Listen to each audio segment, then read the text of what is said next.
voy a darles los criterios de evaluación de las imágenes. Vamos a poner en práctica la terminología usada en el diagnóstico de lesiones pre-infiltrantes, pre-invasivas del cáncer del cuello del útero. Les doy una idea general. El cáncer del cuello del útero, carcinoma escamocelular, es decir, un tumor que nace en el epitelio escamoso del cuello del útero, que es la porción que se llama exocervix, ese carcinoma escamocelular comienza como una lesión limitada al epitelio, por encima de la membrana basal del epitelio escamoso. Nace en la unión escamo-columnar por encima de la membrana basal del epitelio escamoso. Y solamente al cabo de 10, 15, 20 años, o a veces permanece toda la vida, dura mucho tiempo antes de llegar a romper la membrana basal para hacer un cáncer infiltrante, adquirir capacidad de metástasis, buscando vasos sanguíneos. Entonces, muchachos, les voy a hacer voy a recordar una serie de cosas que ustedes ya en gran parte saben. ¿Ustedes ven mi gráfico acá? Sí, señor. Bueno, entonces, muchachos, vean ustedes, este es el útero, aquí queda el cuello del útero, aquí queda la pared de la vagina, esta es la pared de la vagina, aquí tenemos orificio cervical externo, aquí orificio cervical interno, delimitando el canal endocervical. El epitelio escamoso, entonces está ese epitelio escamoso acá en el exocervix. Aquí está el epitelio escamoso. Y el epitelio columnar está en el canal endocervical. El epitelio escamoso cubre también la pared de la vagina. Los epitelios escamosos son como aquí en mi gráfico. Por favor, ven este gráfico. ¿Sí? Sí, señor. Sí, señor. Entonces, los epitelios escamosos son unos epitelios, como su nombre lo indica, formada por células. Los epitelios están formados por células epiteliales, la redundancia es inmensa. Los epitelios escamosos entonces están apoyados, como todos los epitelios, sobre una membrana basal. Esa membrana basal, uno podría decir que para efectos prácticos es como una pared de contención, el sitio de soporte de las células del epitelio escamoso. La pared de la vagina, la mucosa vaginal, tiene este epitelio. La mucosa del exocervix, que es la parte del cuello del útero que sale a la vagina, esa mucosa del exocervix entonces tiene este epitelio escamoso y esta es su membrana basal.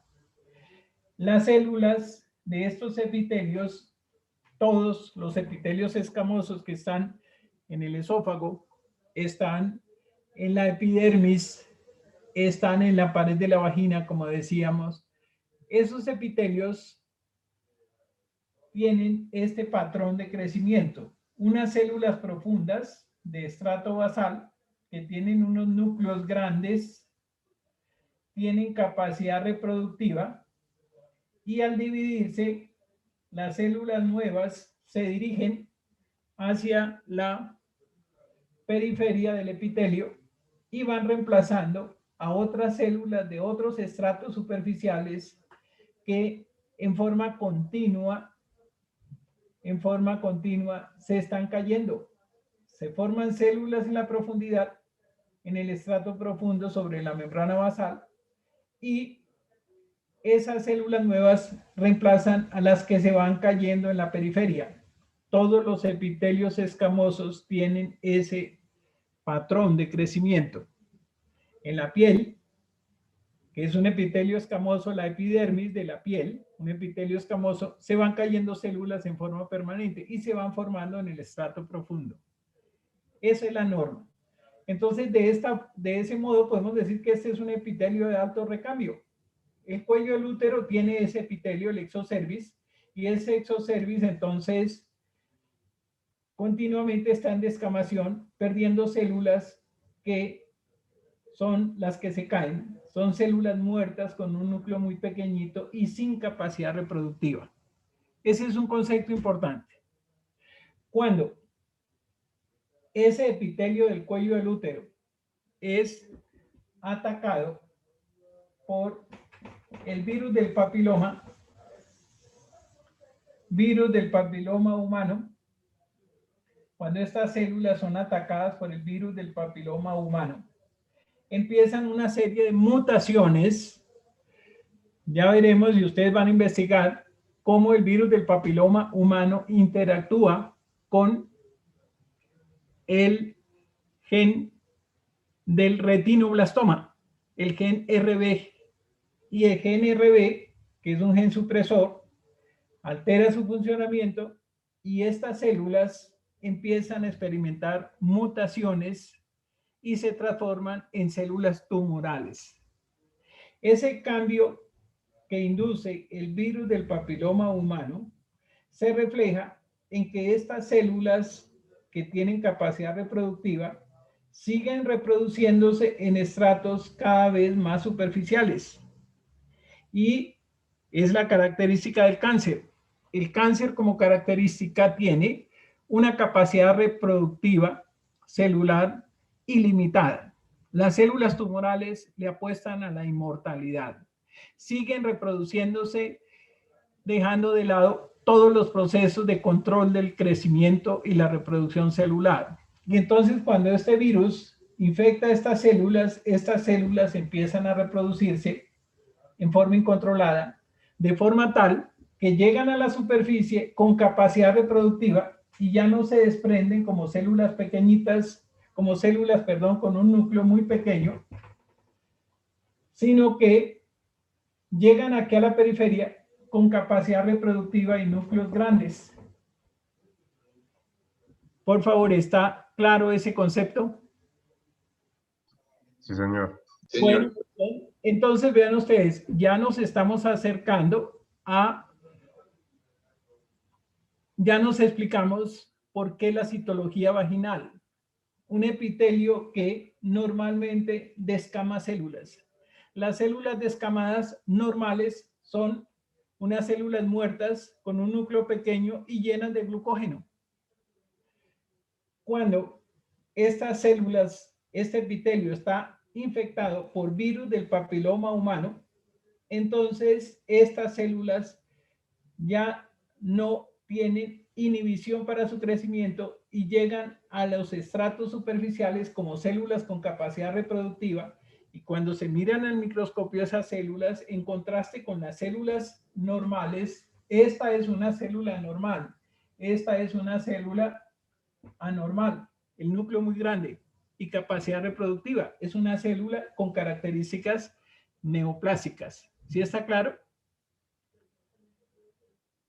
Entonces, no es nada del otro mundo mirar al microscopio las células que se caen, que se descaman, las células exfoliadas del cuello del útero. Por esa razón, la citología vaginal es una sencilla, barata, fácil para detectar cambios de un tumor que demora 10 o 20 años aquí antes de meterse a romper la membrana basal y transformarse en un cáncer infiltrante. Profe, una pregunta. Ese crecimiento normal del núcleo como tal, bueno, ¿usted podría hacerlo referencia a que puede ser estimulado por el gen del RB? Sí, es que mira, el gen del RB o gen del retinoblastoma es un gen que está en todas las células. Es un gen regulador del crecimiento celular. Es un gen que junto con el P53 inhibe el crecimiento celular. Solamente ese gen RB permite que las células que se reproduzcan, permite la reproducción celular cuando esas células no tienen mutaciones. El RB, cuando hay una célula con mutación, no la deja reproducir en condiciones normales. Cuando ese gen RB es inhibido por el virus del papiloma, entonces las células anormales se reproducen. Y entonces estas células anormales, al reproducirse, se transforman en células tumorales malignas. Crecen en forma incontrolada y ya no llegan muertas, llenas de glucógeno a la periferia, sino que llegan aún muy vivas. Llegan con núcleos funcionales, con capacidad para seguirse reproduciéndose. Acuérdense ustedes que el cáncer, las células cancerosas, le apuestan a la inmortalidad, siguen creciendo y reproduciéndose en contra de todos los procesos de regulación del crecimiento. ¿Sí está claro? Sí, señor. Por favor, respondan. Sí, señor. Bueno, entonces, muchachos, vean ustedes, si el proceso de transformación de estas células por el virus compromete el estrato profundo, entonces, si el proceso continúa, compromete el estrato medio y después compromete el estrato superficial. Y entonces, esas son neoplasias progresivas. Una neoplasia de bajo grado compromete el estrato profundo, y el medio. Y una neoplasia aún intraepitelial no ha roto la membrana basal. No es un cáncer porque no ha roto la membrana basal. Todo está por aquí por encima. Entonces se dice que es una neoplasia intraepitelial de alto grado. Entonces, por favor entiendan esto. Profe, se le está Estas cortando un poco el neoplasias, internet. Se le está cortando un poco el internet. ¿me están oyendo? Sí, señor, ¿Me pero se oyen? escucha un poco cortado. Sí, es que, bueno, esas son cosas de las que esperamos que mejoren. ¿Ahí me entienden bien? ¿Me oye mejor? Sí, señor. Bueno, entonces, ven ustedes, estos virus alteran el funcionamiento de estas células. Cuando el proceso continúa, los trastornos de mutación aumentan. Estas células llegan a un momento en que no solamente están alteradas en el estrato profundo del epitelio, sino que todo el estrato, y después rompen la membrana basal, se meten al tejido conjuntivo debajo de la membrana basal y buscan vasos sanguíneos para migrar como metástasis. Y de esa forma, entonces, este es el cáncer infiltrante. Pero este proceso de cáncer, este proceso neoplásico, antes de ser infiltrante, demora, les decía, 10 años, 20 años antes de ser infiltrante. Y entonces ya entendemos algo de nuestra paciente. Nuestra paciente le encontraron en una citología, le encontraron unas células anormales. Con esa citología, entonces el médico rural decidió enviarla a un hospital de mayor nivel donde un ginecólogo la examinó, leyó la citología, dijo, es necesario mirar cómo está la unión escamo-columnar, es decir, la unión del exocervix con el endocervix. Vamos a mirar entonces, perdón acá, perdón un momento, por favor. Listo, profe. Tranquilo, profe.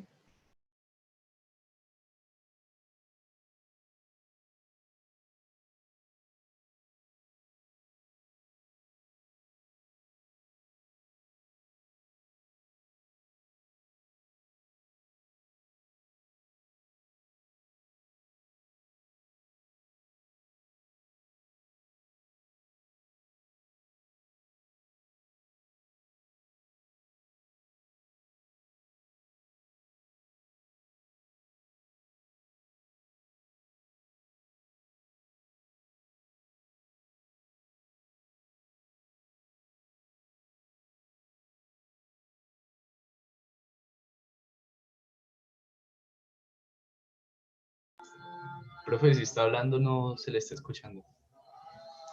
Ya era que no tenía el audio, pero ¿ya me oyen?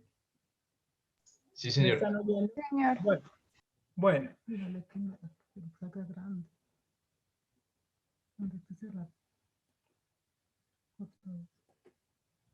Bien, entonces vean ustedes, por favor.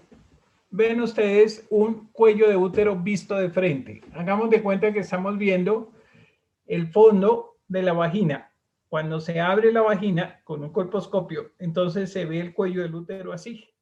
El cuello del útero en una mujer que no ha tenido partos por vía vaginal, entonces se ve como un cono y un orificio central, que es el orificio cervical externo. Si uno mete una pinza por acá, pues necesariamente llega a la cavidad del útero. ¿Sí está claro? Aquí estamos viendo un orificio cervical externo rasgado, porque esta mujer ya tuvo partos por vía vaginal. Entonces se dice que este orificio cervical rasgado es porque por aquí salió un feto. Y entonces ese orificio cervical rasgado es típico de una mujer que ha tenido partos por vía vaginal, y entonces ya el orificio cervical se dice que es transverso y tiene un labio superior y un labio inferior. ¿Sí está claro? Bueno, entonces, lo que estamos viendo aquí es el exocervix. Esta parte del cuello del útero que sobresale a la vagina y tiene epitelio escamoso. ¿Sí? Ese epitelio escamoso, si metemos una pinza por acá, les decía, nosotros nos vamos por un canal endocervical, nos vamos a la cavidad endometrial.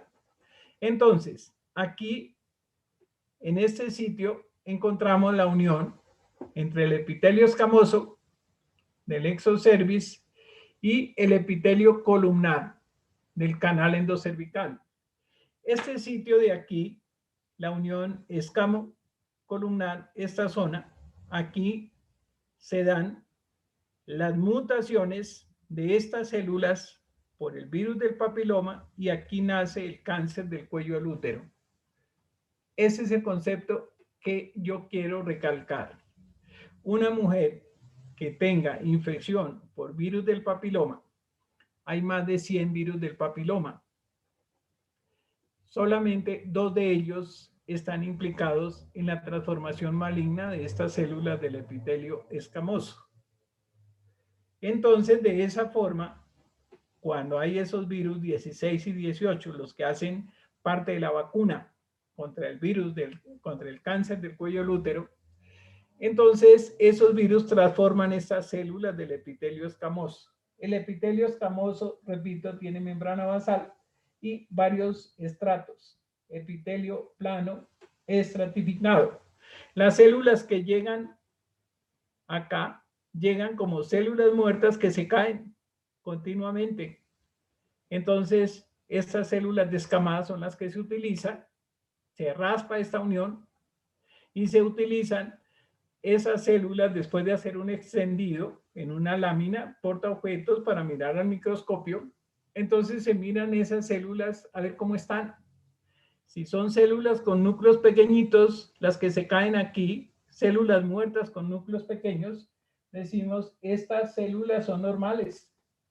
Pero cuando hay un virus infectando estas células mantienen capacidad reproductiva y llegan acá como células con núcleos grandes. Miren mi gráfico. Y entonces se dice, esta citología es anormal, esta citología es normal. ¿Entendieron el concepto? Sí, señor. Bueno, muy bien.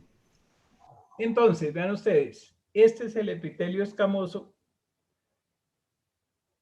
y este es el epitelio columnar. Esta es la unión escamo-columnar y aquí nace el cáncer del cuello del útero y ese cáncer está inducido por virus que atacan a estas células, le frenan su gen supresor RB y las células empiezan a experimentar cambios neoplásicos.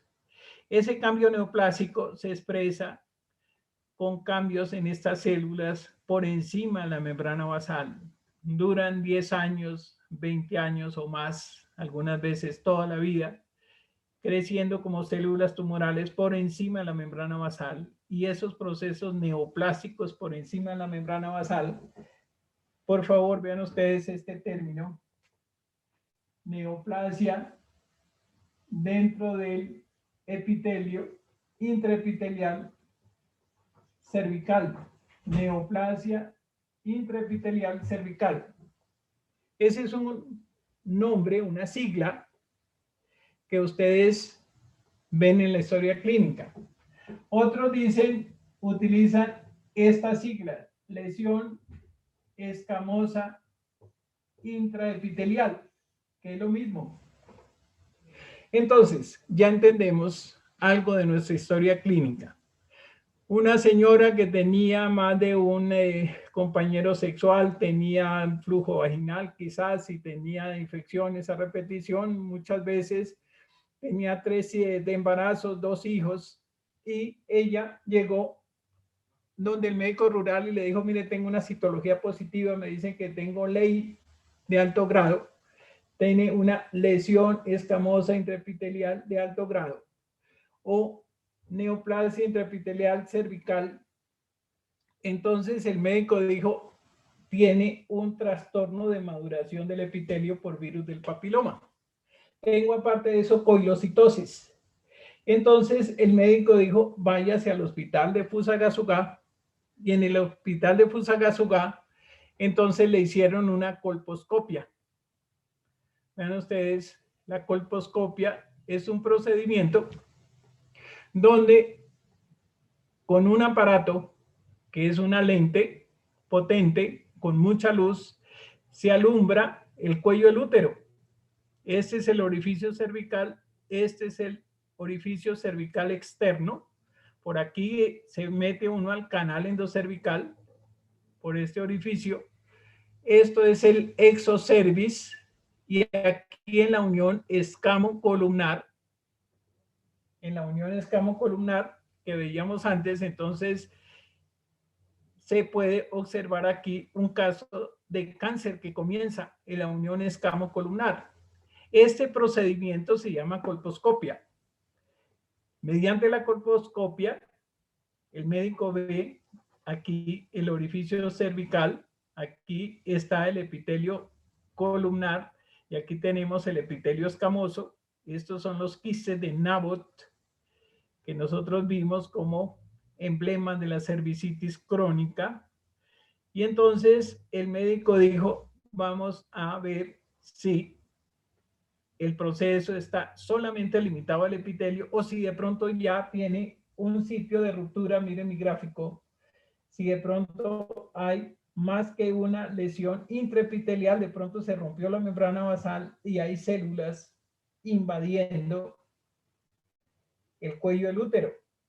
Entonces aquí ya, cuando las células rompen la membrana basal, entonces ya no se habla de lesión intraepitelial, sino que esto ya es un carcinoma invasivo o infiltrante. Y entonces la colposcopia tiene como objetivo revisar la unión escamo-columnar, el tejido epitelial escamoso estratificado y el tejido columnar del canal endocervical, revisarlo para ver si hay cáncer infiltrante. Entonces los médicos colposcopistas, ellos relacionan la morfología de los vasos que se observan mediante la colposcopia y ellos saben cuándo hay un ley de alto grado, un ley de bajo grado o un NIC 1, NIC 2 y NIC 3, que son simplemente tipos de nomenclatura para nombrar neoplasias intraepiteliales, es decir, tumores que están creciendo pero que no son invasivos, están intraepiteliales. Y entonces ellos deciden, investigan en dónde está esa neoplasia y deciden ellos si toman biopsias. Importante recordar esto. Vean ustedes, si decimos que en la colposcopia este es el canal endocervical. Por aquí, si uno mete una pinza, llega a la cavidad endometrial. Por fuera de esto, entonces está el exocervix. Por fuera de esto está el exocervix. Esta es la unión escamo-columnar. Este es el epitelio escamoso y aquí comienza el epitelio columnar, según el gráfico que veíamos anteriormente. En esta unión, aquí nace el cáncer del cuello del útero. Cuando los virus del papiloma infectan estas células, las células experimentan cambios tumorales en forma incipiente, pueden verse así a la colposcopia, como si fuera un área verrucosa de un color y una consistencia diferente al exocervix normal. Entonces, los médicos sospechan que aquí se puede estar formando un cáncer, no solamente una lesión intraepitelial, un NIC, neoplasia intraepitelial cervical, o un LEI, que es lo mismo, lesión escamosa intraepitelial. Entonces los médicos son cautelosos y dicen, bueno, tomemos una muestra de acá, una biopsia. Entonces la citología vaginal sigue después de la citología vaginal positiva, una colposcopia, y en los sitios sospechosos se toma un pellizco, una biopsia, un fragmentico muy pequeño que se lleva para estudio histológico. En el estudio histológico, entonces se trata de mirar cómo es microscópicamente el epitelio de esa paciente. Si se encuentra que este es el epitelio escamoso, aquí está la membrana basal, estas son las células que en muchos estratos, vean ustedes, estratos, muchas células unas sobre otras, un epitelio multiestratificado. Entonces, miran estas células, el tamaño de los núcleos del estrato profundo y el tamaño de los núcleos del estrato más superficial. La posición horizontal, esta posición perpendicular a la membrana basal. Se considera que estos núcleos están normales, excepto por el hecho de que tienen, ven ustedes, un halo, una coloración blanca alrededor del núcleo. Esas coloraciones blancas alrededor del núcleo son el testimonio morfológico para decir que eso es una coilocitosis y quiere decir que esas células están infectadas por virus del papiloma. Estos son los coilocitos. Yo les hice unas preguntas, un cuestionario, y entre otras preguntas les dije, bueno, ¿qué es la coilocitosis? Esto es una coilocitosis. Entonces, a esa paciente le hicieron la colposcopia, le tomaron unas biopsias y entonces se encontró que las biopsias tenían este patrón característico del epitelio. Vean ustedes simplemente para entenderlo. Un epitelio normal, epitelio escamoso normal del exocervix, está así, con una membrana basal donde hay estrato profundo, un estrato medio y un estrato superficial. El estrato profundo, en condiciones normales, debe tener unos núcleos perpendiculares. Estos nucleitos de acá, en este momento no se ve mucho, pero en la medida que estas células que tienen capacidad reproductiva forman células que avanzan hacia la periferia, llegan esas células a la periferia como unas células con un núcleo muy pequeño y llenas de glucógeno, se desprenden como células muertas. Esto es lo normal. Continuamente hay un recambio de células en el epitelio exocervical. Las células de la periferia son células muertas sin capacidad reproductiva. Eso es lo normal del epitelio escamoso del exocervix. Cuando en una biopsia, en un fragmento del exocervix, uno encuentra que hay células del estrato profundo con núcleos grandes, una que otra figura de mitosis, núcleos con capacidad reproductiva en el estrato profundo, después en el estrato medio y siguen anormalmente con capacidad reproductiva aquí en el estrato medio. Entonces se supone que aquí ya hay una anormalidad. Estas células de un epitelio normal, en la medida que salen del estrato profundo, ya pierden su capacidad reproductiva. Cuando la capacidad reproductiva se mantiene, eso ya supone, hace sospechar que son células de esas células tumorales que le apuestan a ser inmortales. Acuérdense ustedes que decíamos nosotros que el cáncer, las células cancerosas le apuestan a la inmortalidad. Ellas, en contra de todos los procesos que impiden la reproducción celular, ellas se las arreglan para seguir reproduciéndose. Entonces, cuando uno encuentra que la capacidad reproductiva de un epitelio no solamente está limitado al estrato profundo, sino que llega al estrato medio, entonces dice, aquí ya hay una neoplasia. Por favor, vean mis letras: neoplasia intraepitelial cervical. Esto es en inglés NIC para nosotros, neoplasia intraepitelial cervical, que compromete el estrato profundo y el estrato medio. Cuando el proceso continúa, ya no solamente tienen capacidad reproductiva las células del estrato profundo y medio, sino que esas células empiezan con capacidad reproductiva, empiezan a aparecer en estratos más superficiales, hasta que finalmente la capacidad reproductiva de estas células ocupan todo el espesor del epitelio. Entonces, aquí prácticamente se dice, esta es una neoplasia que está por encima del epitelio, pero ya compromete, ya es amenazante. Esto ya es prácticamente un cáncer que está encima de la membrana basal. Se llama carcinoma in situ o neoplasia intraepitelial cervical de grado 3.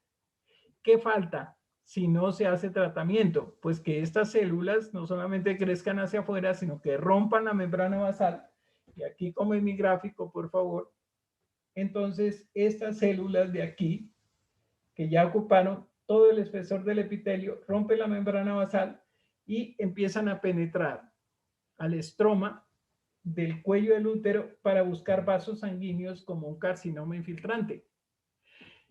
En este proceso de neoplasia intraepitelial cervical con diferentes grados, NIC1, NIC2, NIC3, o vean ustedes la equivalencia. Ley de bajo grado para NIC1 y para NIC2 y 3, ley de alto grado.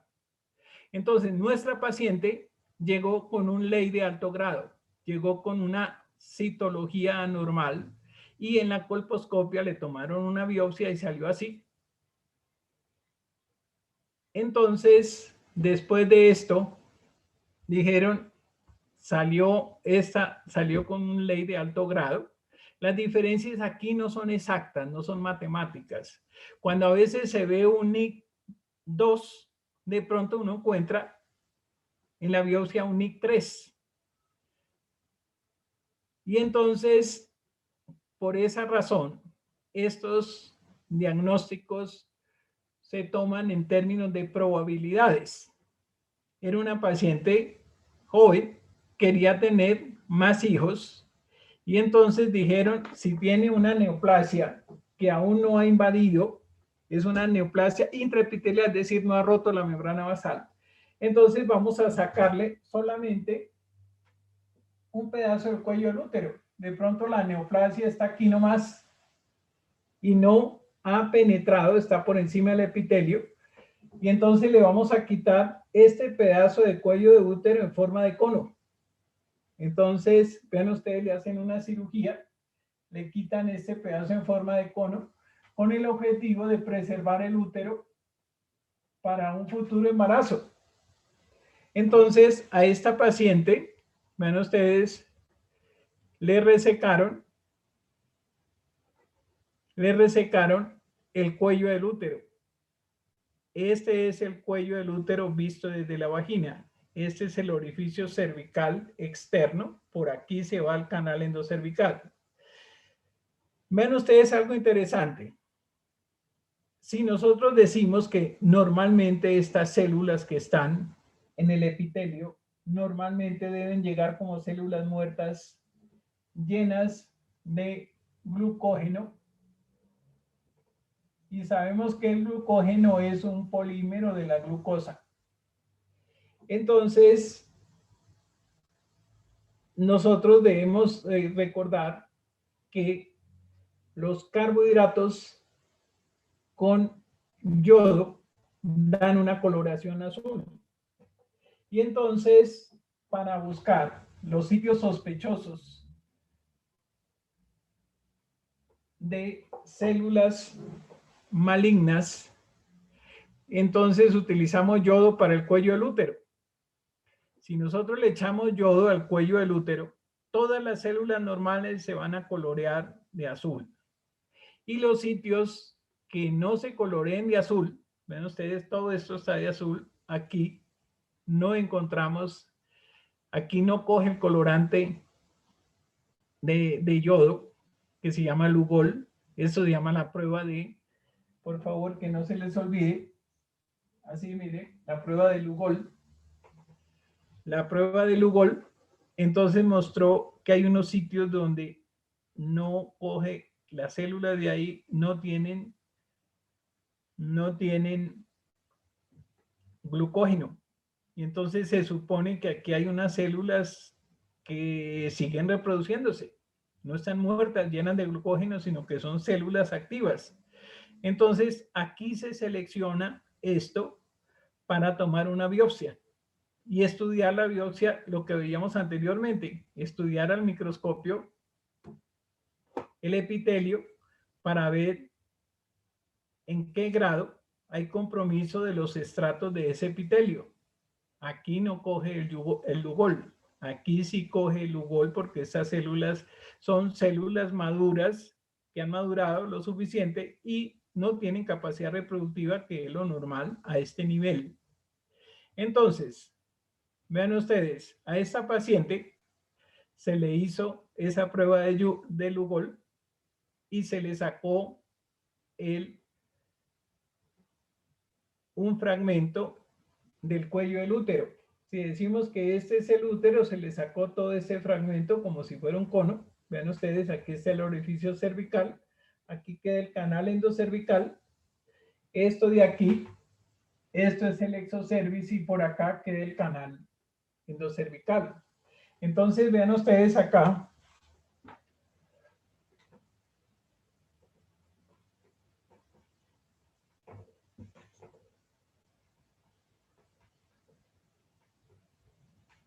pues, pensemos que este es el cono del útero, se le mete una tijera por acá, se abre y encontramos acá el exocervix y todo esto es la superficie del canal endocervical.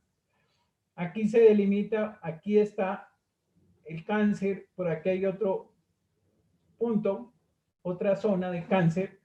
Se hacen cortes histológicos, se mira al microscopio y se determina, así como vimos en las biopsias, se determina acá en qué sitio hay alteraciones de ese epitelio. Lo normal es esto. Aquí hay una neoplasia limitada a la profundidad. Aquí hay la neoplasia con compromiso del estrato medio y aquí hay una neoplasia de todo el espesor. Esta es NIC1, NIC2, NIC3 o ley de bajo grado y de aquí para acá ley de alto grado. Bien, entonces la paciente se le hizo todo esto, se le sacó el cuello del útero en forma de cono, se encontró que no habían áreas infiltrantes de tumor escamocelular y la paciente simplemente se envió para la casa para que ella viniera periódicamente a practicarse sus citologías vaginales. Entonces,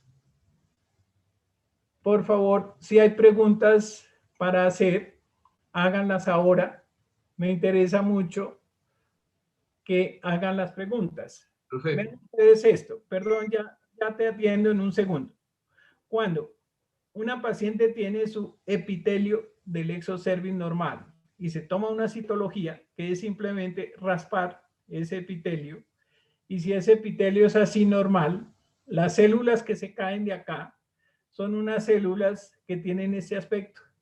Ven ustedes, un citoplasma grande y un núcleo pequeñito. Esto es lo normal. Células con un citoplasma muy grande, células muertas, un núcleo que ya no tiene capacidad reproductiva y están llenas de glucógeno, se les echa ese color azul y el color de yodo y dan la coloración azul de las células normales llenas de glucógeno. ¿Cuándo? Vamos a seguir viendo esto. Cuando encontramos, vean ustedes, un cuello de útero así, que tiene neoplasia en el tercio profundo, en el tercio medio y todo el tercio superficial, es decir, todo el espesor del epitelio está comprometido. Entonces, esta es una neoplasia de alto grado. Neoplasia interepitelial cervical de grado 3. Esta es neoplasia interepitelial cervical de grado 2 y esta es de grado 1. Y esto es lo normal. Cuando nosotros raspamos un cuello de útero, le tomamos una muestra a las células que se caen acá. Entonces vamos a mirar al microscopio esas células y vamos a encontrar que esas células, vamos a encontrar que esas células de ese epitelio así, entonces ya no van a ser con citoplasma grande y núcleo pequeñito, sino que van a ser unas células que tienen un núcleo muy grande.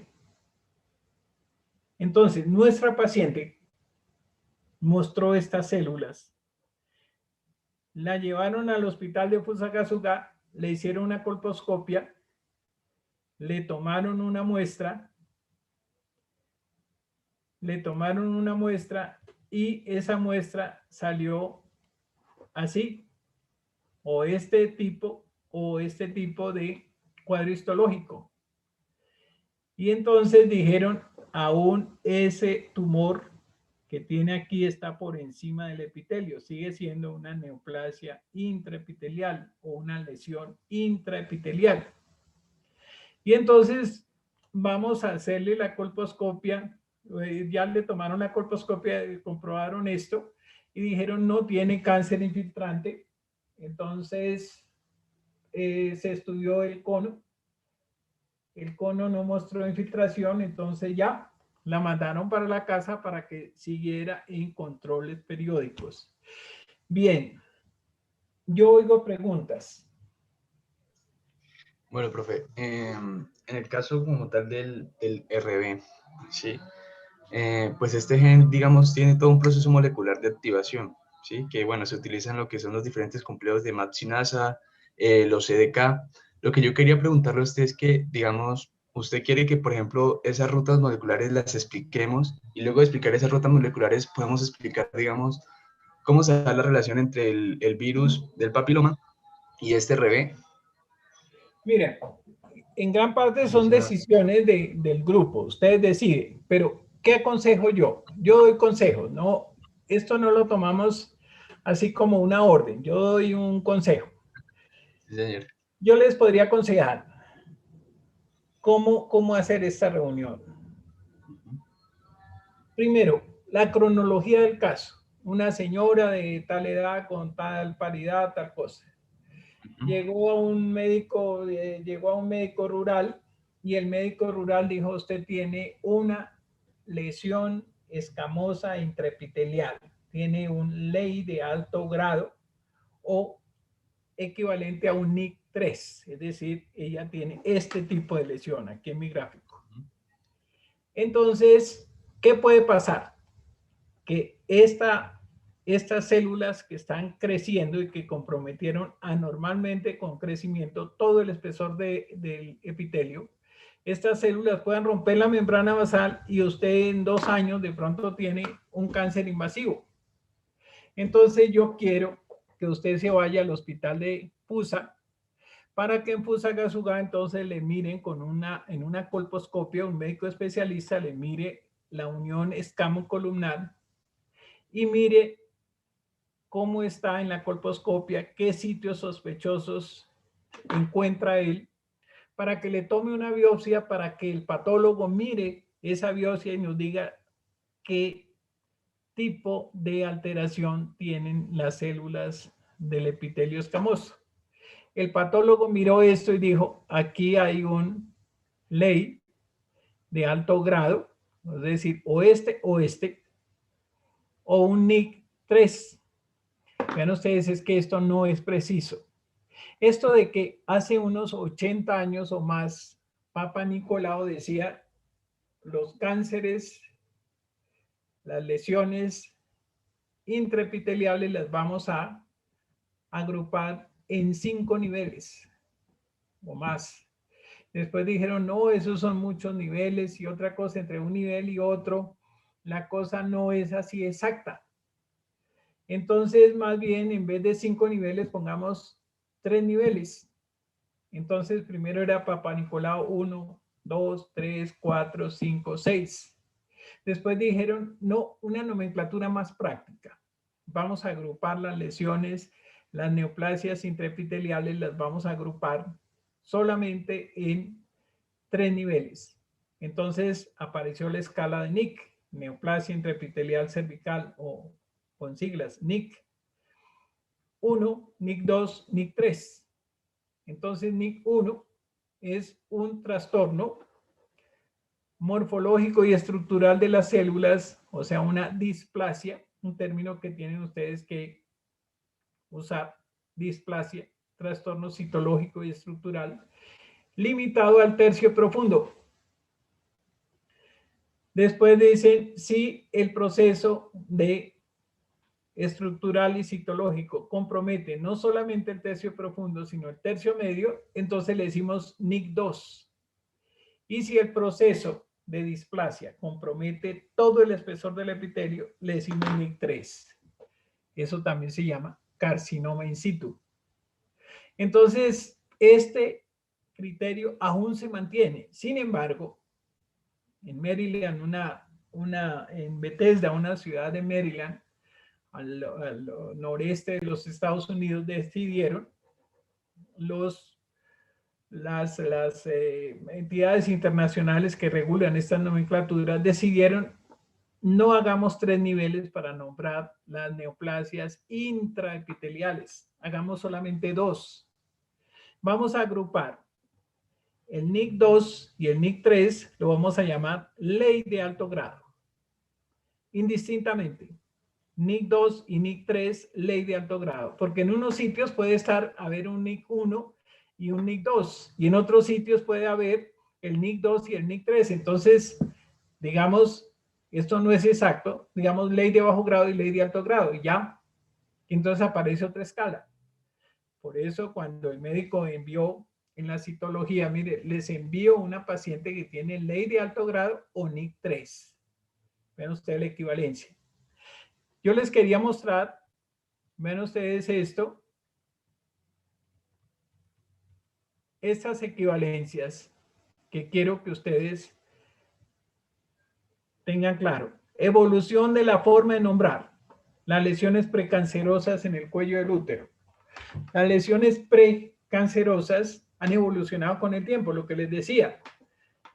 En el tiempo de Papa Nicolau, 80 años atrás, la cosa era displasia leve, moderada, severa, carcinoma in situ, carcinoma invasivo, muchos niveles. Después dijeron, mira, como esos niveles no están definidos exactamente, entonces más bien hablemos de esas neoplasias, reduzcamos los niveles a 3. Después dijeron, no, mire, más bien entre el 2 y el 3 no hay mucha diferencia en comportamiento y demás, entonces más bien hagamos, para nombrar a las neoplasias intraepiteliales, nombrémoslas como ley de bajo grado, que equivale al NIC 1, y ley de alto grado equivale al NIC 2 y al NIC 3. Nuestra paciente llegó aquí con NIC 3 o ley de alto grado. Así llegó a FUSA. Le hicieron la colposcopia, le hicieron la biopsia, se comprobó que era un ley de alto grado, que no había invasión, pero dijeron, bueno, ella quiere tener hijos, de pronto sale en otro foco, como ese cáncer sale en focos, entonces dijeron, Más bien quitémosle todo el cuello del útero, el cuello en forma de cono, se llama conización el procedimiento, y estudiamos al microscopio la unión escamo-columnar para ver si de pronto encontramos un área invasiva. Le sacaron el cono, no se encontró invasión, y entonces dijeron, bueno, ya ella quedó curada con esto, la mandamos para la casa para que ella se haga sus citologías periódicas, para que ella se haga su colposcopia periódica y ya. Ahí termina el caso. Ahora, yo diría, mira, eso es lo primero. Lo que tú preguntas puntualmente, esto de la acción del virus del papiloma sobre el gen supresor llamado RB. El gen supresor RB es un gen que mantiene secuestrado un factor de transcripción. ¿Transcripción de qué? Transcripción del ADN. Cuando el factor de transcripción permanece secuestrado en una estructura proteica, que es el gen del retinoblastoma, entonces se frena la reproducción celular. El virus del papiloma es capaz, mediante unos procesos complejos donde intervienen las sinasas dependientes de ciclina, las ciclinas y demás, pueden alterar la fosforilación del gen RB y hacer que el gen RB suelte, libere al factor de transcripción del ADN. Y ese factor de transcripción del ADN ya libre, entonces coge al ADN y hace que el ADN empiece a formar copias de ADN, copias de ADN. Es decir, es lo mismo que decir copias de cromosomas y más copias de cromosomas, células y más células y más células. Eso es cáncer. Eso en términos generales es la acción de estos virus sobre el gen RB. No es lo más importante para nuestra reunión. Nosotros estamos hablando ahorita de mecanismos del cáncer. Hoy esperamos, ahora en la clase que sigue, vamos a hablar de genes supresores y vamos a hacer referencia breve a esto. Yo creo que repetir lo mismo que es el RB y otras cosas no es lo más importante. Aquí lo que me interesa es hacer la cronología de este caso, que es una rutina. Todos los médicos generales tienen que ver con citologías vaginales, tienen que ordenarle a sus pacientes, ordenarle la toma de la citología y demás, para evitar que ese cáncer crece lentamente, puede en cualquier momento rebasar la membrana basal, hacerse infiltrante y causar problemas graves. ¿Qué otra pregunta tienen?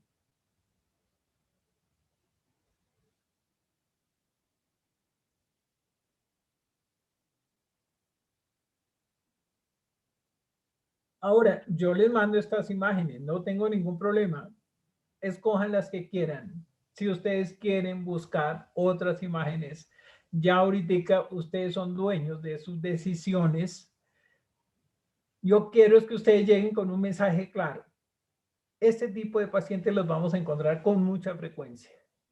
Y tenemos que establecer como una especie de protocolo. Primero la citología vaginal, la rutina de las citologías vaginales, dónde se toman las citologías vaginales, qué importancia tiene la citología vaginal en el diagnóstico precoz, la etiología del cáncer del cuello del útero, cómo se manifiesta y demás.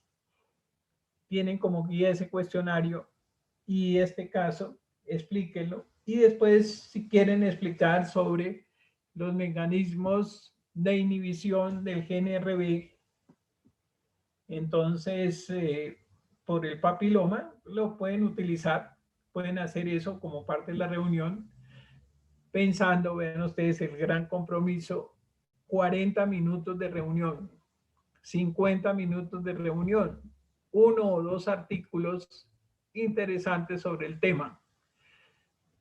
Artículos nuevos que aporten luces sobre este proceso. Pueden incluir estadísticas, cosas de ese tipo. ¿Sí está claro? Hay mucho que decir. Sin embargo, es que la cosa es que cuando uno tiene buenos estudiantes, no me gustan los halagos, pero yo creo que tengo buenos estudiantes, entonces podemos llegar allá con mucha información y todo el mundo quiere hablar y saben ustedes bien, no podemos. Tenemos 40 minutos. Ustedes tienen que nombrar como alguien que tome la vocería de ustedes, se comunique conmigo para la próxima reunión donde yo les voy a revisar ya el planteamiento que ustedes van a hacer, la presentación, un borrador de la presentación, yo lo voy a oír y entonces ustedes organizan. ¿Qué es lo importante? No vamos a repetir cosas. Esto vamos a decirlo, esto de aquí, esto de aquí. Ya es cuestión de ustedes. Cómo llegar a sus compañeros para darles una idea clara de este caso y de lo que es la neoplasia intraepitelial cervical. ¿Qué diferencia hay de eso? ¿Cuáles son las formas de nomenclatura? Y cuáles son las equivalencias y cuál es el riesgo que esta neoplasia intraepitelial se transforme en una neoplasia invasiva. Saber que esto tiene sus tiempos. Neoplasia intraepitelial pueden pasar 10 años, 20 años o más. Hay pacientes que nunca tienen carcinoma in situ y nunca hacen invasión.